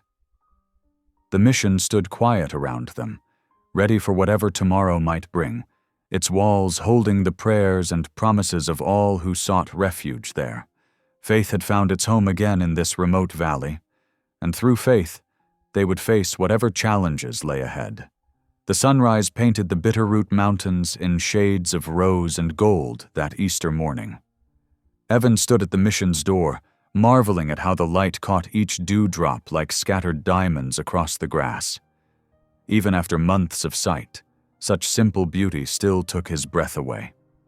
Inside the chapel, excited whispers and giggles echoed as the children arranged wildflowers they'd gathered at dawn. Little Sarah carefully placed purple lupines in a tin can, wrapped with faded ribbon, her tongue stuck out in concentration. Tommy and James competed to see who could find the tallest stalks of Indian paintbrush, their boots leaving muddy tracks that Alana patiently mopped up. "Miss Alana, look!" 8-year-old Mary held up a bouquet of buttercups. "They match the sun!" "They surely do," Alana agreed, accepting the flowers with her scarred hands. Though mostly healed now, the burns had left lasting marks, badges of sacrifice that Evan thought made her even more beautiful. He watched her move among the children, showing them how to arrange the blooms in the wooden window boxes they'd built together. Her dark hair caught the morning light, and his hand instinctively touched the small ring box in his pocket. He'd traded 3 prime beaver pelts for the simple silver band in town last week, choosing it because its delicate pattern reminded him of flowing water, like the stream where they'd first admitted their feelings. More families arrived as the morning wore on, dressed in their Sunday best. Women carried covered dishes for the afternoon feast, while men helped set up extra benches in the yard. The mission hadn't seen such a crowd since before it closed years ago. Reverend Cobb arrived early, his wagon loaded with hymnals donated by his regular church. His stern face softened at the sight of the flower-decked chapel. "You've done fine work here," he told Evan, helping to unload the books. "Both of you." "The Lord provides," Evan replied simply, though his heart swelled with pride. Every repair, every improvement represented hours of shared labor and love. Looking at the fresh painted walls and polished windows, he could hardly believe this was the same abandoned building they'd found months ago. The chapel filled quickly as service time approached. Children squeezed onto benches beside their parents, while latecomers stood along the walls. Sunshine streamed through the windows, catching the dust motes dancing in the air like tiny stars. When everyone had settled, Evan took his place at the front. Though he wasn't officially ordained, the community had come to accept his role as spiritual leader. He'd been surprised when Reverend Cobb first suggested he deliver the Easter sermon, but now it felt right. "Brothers and sisters," he began, his deep voice carrying to the rafters, "I stand before you today as living proof of God's grace. For 50 years I lived in darkness, counting steps instead of seeing sunshine, knowing faces only by touch and voice." He paused, letting his gaze move across the gathered faces, something that still filled him with wonder. But through pain came light, through sacrifice came sight, through love came understanding. His eyes found Alana's, and he saw tears glistening on her cheeks. "The Lord works in ways we cannot fathom, turning our wounds into windows through which His glory shines." As he spoke of redemption and renewal, of death transformed to life like the spring transforming winter, he noticed Reverend Cobb dabbing at his eyes with a handkerchief. The children sat unusually still, caught up in the power of his words. Even the babies seemed to sense the sacred hush that filled the chapel. "We gather today not just to celebrate Christ's resurrection, but to witness how His love continues to raise up what was fallen, restore what was lost, rebuild what was broken."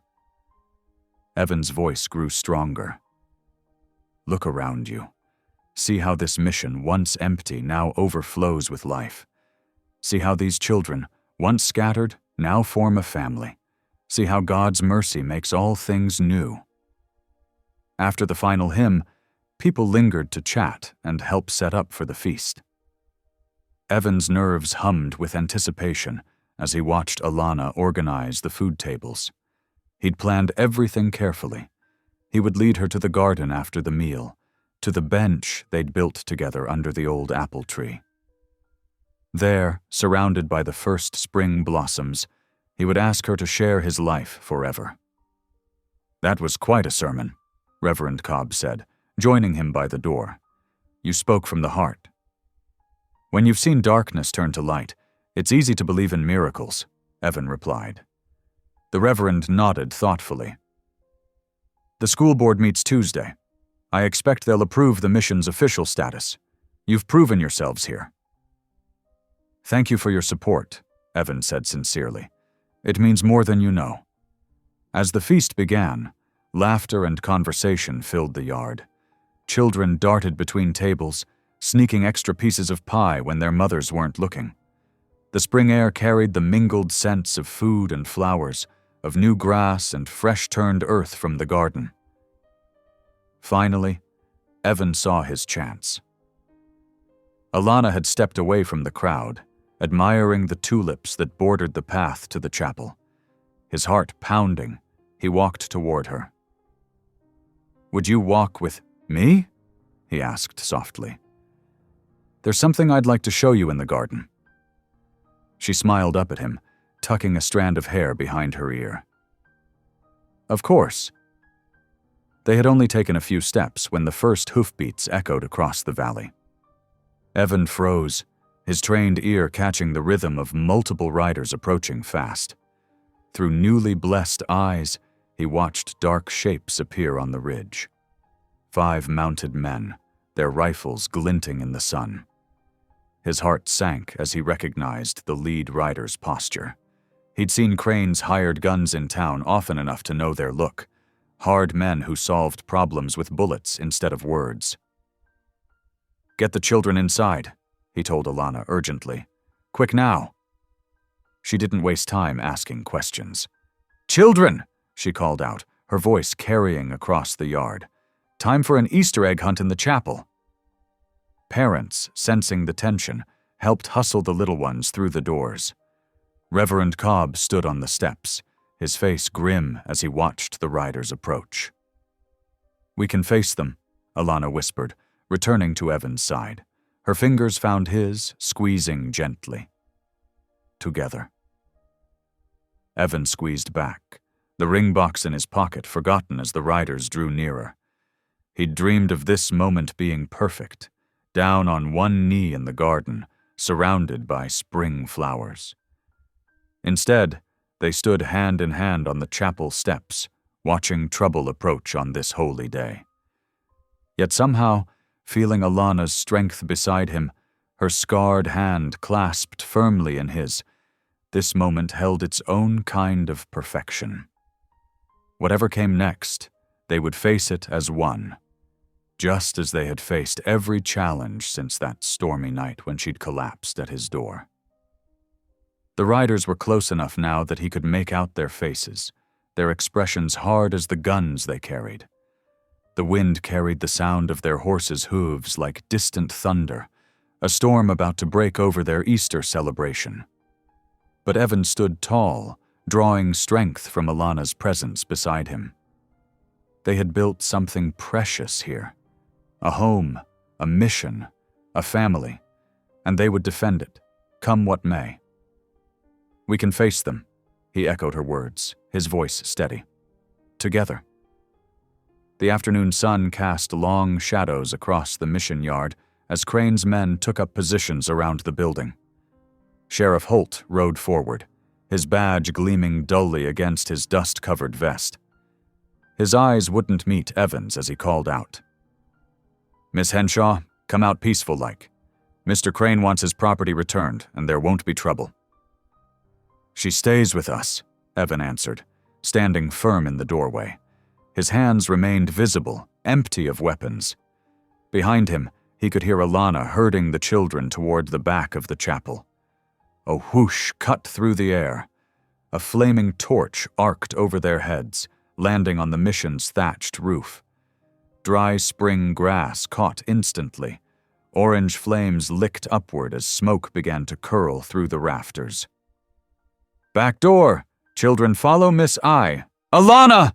Evan shouted above the crackling fire. He grabbed a bucket, passing it to Reverend Cobb as Alana rushed to help, coughing in the thickening smoke. The roof groaned. Evan looked up to see burning beams shifting overhead. Alana reached for another water bucket just as the ceiling gave way. Without thinking, he lunged forward, shoving her clear of danger. Searing pain exploded across his skull as a timber struck him. Through watering eyes, he dragged Alana toward the door. The world began to dim, colors fading like a sunset. The last thing he saw was her face, streaked with soot and tears, before darkness claimed him completely. He stumbled, blind once more, and fell into the ashes of their burned sanctuary. Dawn crept across the mountain, pale and cheerless. Wisps of smoke still rose from the mission's blackened bones as Evan stumbled through the ruins.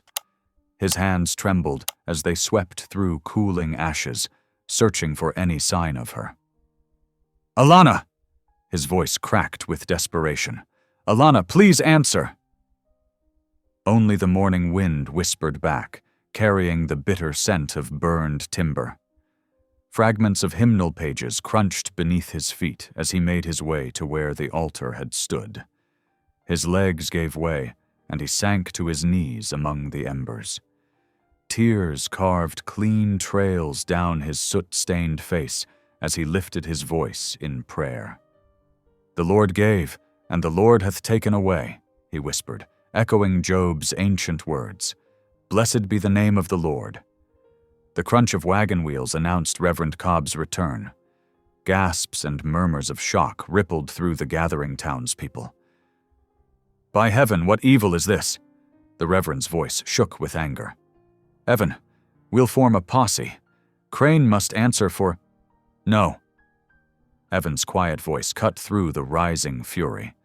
"We'll pray instead. Vengeance belongs to the Lord alone." As evening settled over the ruined mission, doubt spread through the town like shadow. Whispers questioned Crane's true nature, remembering other acts of cruelty masked as justice. In the cold ruins, Evan curled around Alana's locket, its metal still warm from the fire.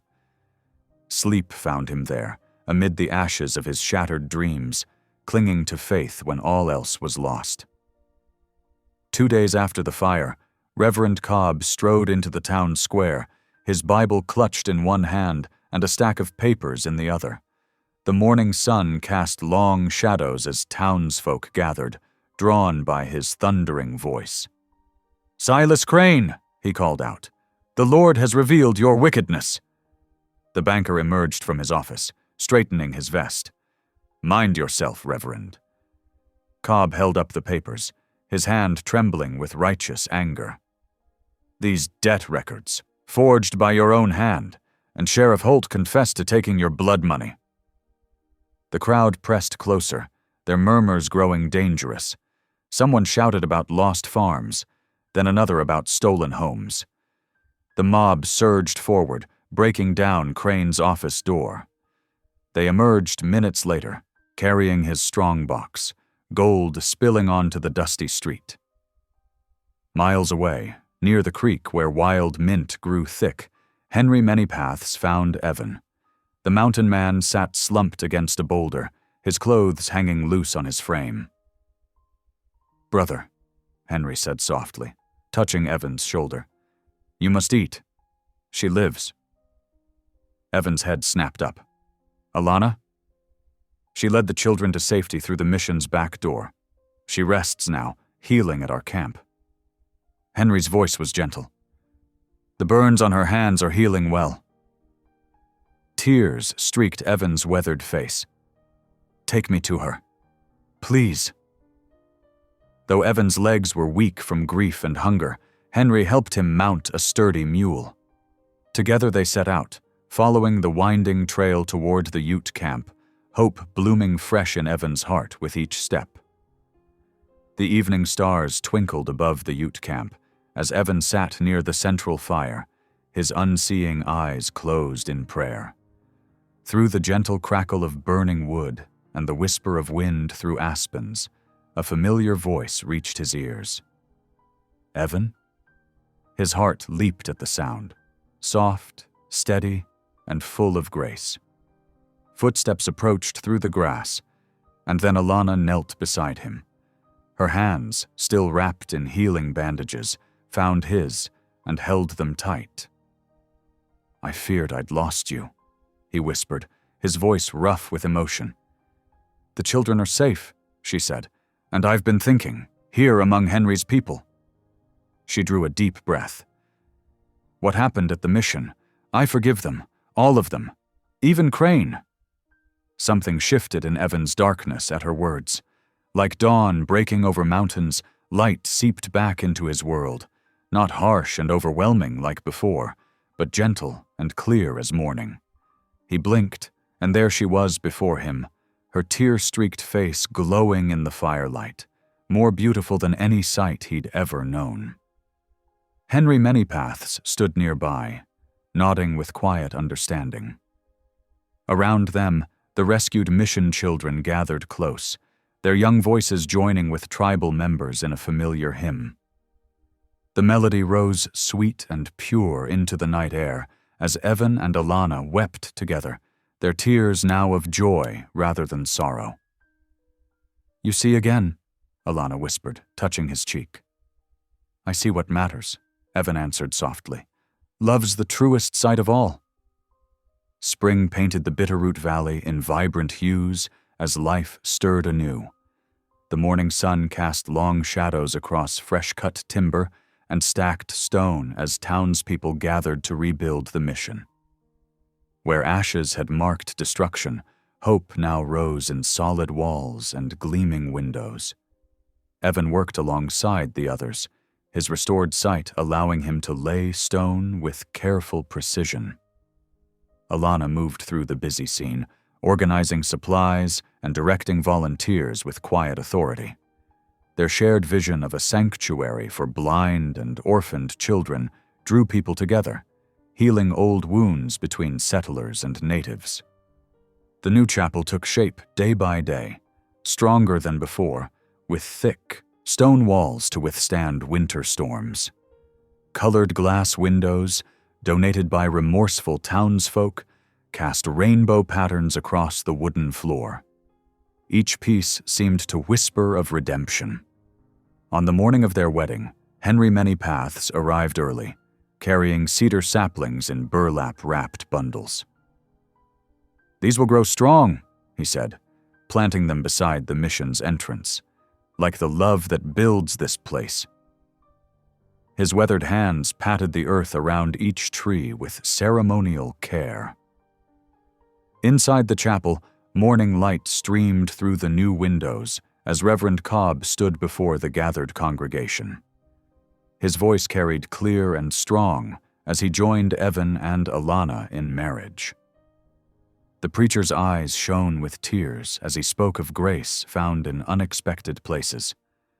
Alana wore a simple white dress she'd sewn herself, her hands now healed enough for fine stitching.